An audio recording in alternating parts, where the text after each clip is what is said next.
यादव का खून एक ही ना हो, विचारधारा अलग हो सकती है। तो विचारधारा तो भाई भाई में अलग होता है। हमने 3 बार उनको कही कि आप अब हो गया ना, लगा लिए ना नारा, अब तो शांत हो जाइए, मैं बोलूं।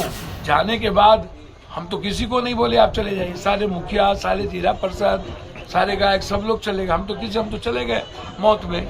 नमस्कार, मेरा नाम आलोक है, आप लाइव स्टीज देख रहे हैं। राजद सुप्रीमो लालू प्रसाद यादव के नाम के जिंदाबाद के नारे लगाए जाने क्या पप्पू यादव को स्वीकार नहीं है? पप्पू यादव को क्या लालू यादव के नाम से परहेज है? देखिए, पिछले दिनों मधेपुरा में एक कार्यक्रम हुआ था, यादव महासम्मेलन हुआ था, जिसमें शिरकत करने पहुंचे पप्पू यादव को खूब नारों का सामना करना पड़ा। एक शख्स भीड़ में लालू यादव जिंदाबाद के नारे लगाया जा रहा था। इसके बाद पप्पू यादव मंच से माइक फेंक कर चले गए। क्या लालू यादव जिंदाबाद ये कहना पप्पू यादव को पसंद नहीं है? अब ये सवाल जब पप्पू यादव से पूछे गए हैं, मधेपुरा में है, वो क्या कह रहे हैं, जरा सुनिए। कल मधेपुरा में यादव सवाल थे और मंच छोड़ के चले गए, क्या? नहीं, ऐसा कुछ नहीं था। हम सर्वे की बात कर रहे थे। मेरा था कि आज यादव 78% से ज़्यादा गरीब क्यों हैं? हम 1.6% ही हमारे पास नौकरी रोजगार क्यों है? आज़ाद हिंदुस्तान के बाहर इतने यादवों ने कुर्बानी दी। वर्ल्ड दुनिया के इतिहास में यादवों का जो इतिहास है, सर्वश्रेष्ठ और सर्वोत्तम और सबसे पहला इतिहास। यादव नहीं थे उस वक्त। एक शब्द था, पहले आप इसको समझिए, गौ यार, ग्वार नहीं, ग्वार, गौ का यार। जो यादव पशुओं की रक्षा के लिए पागल था, आम आदमी की रक्षा के लिए उसकी कल्पना करिए। हम उसी संदर्भ में कृष्ण की उद्धृति किया मैंने कि आज के युग में हम यह नहीं कह सकते हैं, हम जब तक यादवों की संस्कृति, दूसरे के विचारों का सम्मान करना, दूसरे जाति धर्म का सम्मान करना और उसके लिए मरने का रहा है। आप कृष्ण के इतिहास को देखिए, अर्जुन का जो रिश्ता है, सुदामा का जो रिश्ता है, मीरा और द्रौपदी का जो रिश्ता है, तो इसी भाव से यादवों को हमेशा आगे बढ़ना चाहिए। दूसरा बात मैंने कही कि आप हमेशा कहते हैं रोम पोप का मधेपुरा गोप का, यह आज के डेट में प्रासंगिक है। इकोनॉमी, अर्थ कहाँ से आएगा, गरीबी खत्म कैसे होगी, एजुकेशन कैसे बढ़ेगा, हम एक अच्छा इंसान कैसे बनेंगे, ऐसी किसी एक जाति धर्म मजहब के बारे में हम नहीं कह सकते। यहाँ सबकी भूमिका है। कोई परसेंटेज में ज्यादा हो सकता है, कोई कम हो सकता है। मधेपुरा में यादवों की संख्या ज्यादा है, तो हमारी जिम्मेदारी बढ़ गई लोगों का सम्मान करने का, दूसरे जाति की मदद करने का। पहले भी हमारे पूर्वजों ने किया है। देश में सबसे ज्यादा यादव है, लेकिन क्या यादवों को कहीं सीएम का कुर्सी है? कभी पीएम आप बन पाए? क्यों नहीं बन पाए? 14 से 17% होने के बाद भी हिंदुस्तान में आप पीएम की कुर्सी पर नहीं जा पाए। आप बहुत कम समय के लिए 2 स्टेट में सीएम बने, एक आध में और कहीं बन गए। आप कभी सोचे हैं कि यदि हम अत्यंत पिछड़े और दलितों को, माइनॉरिटीज को साथ लेके अगलों को चलेंगे तो वो आपके साथ खड़ा होगा?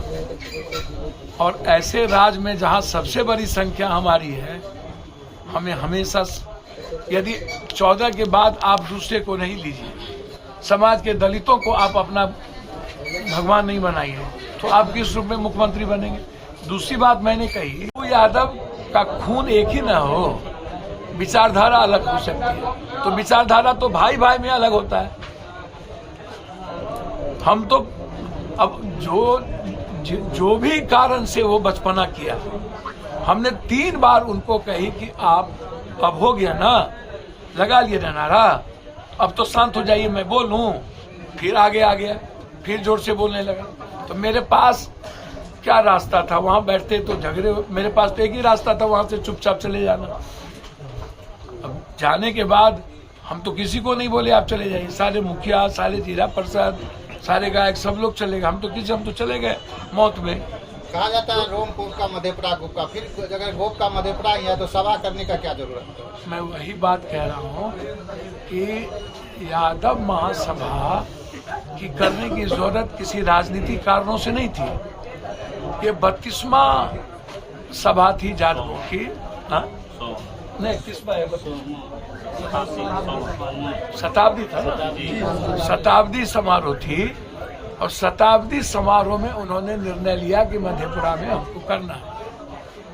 पूरे देश में यादव महासभा, जैसे यादव छात्रावास के लिए जैसे कल्याण छात्रावास, उस तरह कृष्ण छात्रावास, बलराम छात्रावास, यादव छात्रावास, यादवों के एजुकेशन के लिए, यादवों के बच्चों को अवेयरनेस लाने के लिए, बुराई से हटाने के लिए, यादव का एजुकेशन में तरक्की, नौकरी में कैसे हो, भागीदारी के लिए, ये तो समय समय पर सभी जाति के लोग करते हैं और यादव भी करते हैं। इसमें क्षत्रिय समाज है, ब्रह्मर्षि समाज है। जो कल यादव यहाँ पर सोमवार था, शताब्दी समारोह था, उसमें जाति जनगणना के साथ साथ आरक्षण पर किसको मिला आरक्षण मंडल कमीशन के बाद, किसको नहीं मिला, इस पर भी विचार था कि मंडल कमीशन जब से लागू हुआ उसमें ओबीसी को, दलित, एसटी, एससी को कितना मिला, कितना फायदा हुआ, कितना नहीं हुआ, इस पर भी चर्चा थी। 67% जो मंडल कमीशन अभी दी गई और मिला करके 75%, तो ये हुआ कि इस पर भी चर्चा हो। और इसीलिए पप्पू यादव आए। पप्पू यादव के आने का कारण ही था 67% आरक्षण, जातीय जनगणना, और जो हालात है यादव के 1.6% भी नौकरी में नहीं है, कैसे हम आगे बढ़े, इसलिए पप्पू यादव ने यादव महासभा को और मजबूत करने का प्रयास किया। और हम आए और अपने विचारों को रखने आए, और साथ साथ अपनों के जीवन को कैसे शैक्षणिक और नौकरी में हम आगे बढ़ा पाए, इस पर चर्चा करने आए। तो आप बचपना कर दिए, तो मेरे पास जाने के अलावा कोई रास्ता नहीं। तो जन अधिकार पार्टी के सुप्रीमो पप्पू यादव, जो कभी लालू प्रसाद के साथ रहे, एमपी बने, लालू प्रसाद के साथ नहीं भी रहे, उस वक्त भी वो एमपी बने, वो भी बात ठीक है। लेकिन क्या लालू प्रसाद के नाम के जिंदाबाद वाले नारे पप्पू यादव को पसंद नहीं है? बहुत जगह चर्चाएं शुरू हो गई थी। अब उस पर पप्पू यादव का क्या जवाब आया है, वो भी हमने आपको सुनवाया है। आप लाइव से बने रहे, हमारे चैनल को सब्सक्राइब कर लें, साथ साथ फेसबुक पेज भी लाइक करें। धन्यवाद। पप्पू यादव का खून एक ही ना हो, विचारधारा अलग हो सकती है। तो विचारधारा तो भाई भाई में अलग होता है। हमने 3 बार उनको कही कि आप अब हो गया ना, लगा लिए ना नारा, अब तो शांत हो जाइए, मैं बोलूं। जाने के बाद हम तो किसी को नहीं बोले आप चले जाइए, सारे मुखिया, सारे जिला परिषद, सारे गायक, सब लोग चले गए, हम तो चले गए मौत में।